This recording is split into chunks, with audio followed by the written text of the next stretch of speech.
ئێمە ئازین کە هەوڵ و ڕیاکاری و درۆیە کە ترامپ بۆ ئەوەی کە ئەم حملەی خۆی بەڕێبخا لەسەر مەسەلەی ئەمنیەتی ئیسرائیل هەموو کەس دەزانێتەوە ئەمنیەتی ئیسرائیل خۆی سەرچاوی نائەمنکردنی ناوچەکەیە کوشتار و کاولکاریەک کە لە غەزەی کە پەلاماردانی لوبناان هێرش بۆ سەر ناوچەکانی سووریا بۆ سەر عێراق بۆ سەر یەمەن هەموو ئەمانە واقعەتیان نیشانەدەن کە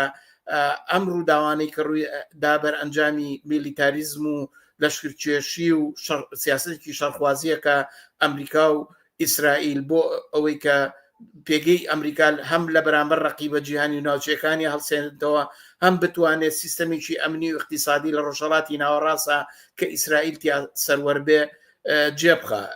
بە تایبەتیش هەموو ئەم شەڕانە پامێ بوو بۆ هەموو دەوڵەتانی دنیا کە ئەگەر هەر کەس دژی ئێران ئەمریکا بێ ئەوە ڕوبەڕووی ئەم تەکنەلۆجیا و ڕۆکێت و بۆمبایانە بێتەوە کە ئەمریکا بە پێشکەوتوترین و بە کوشندەترین چەکی دنیا دانێ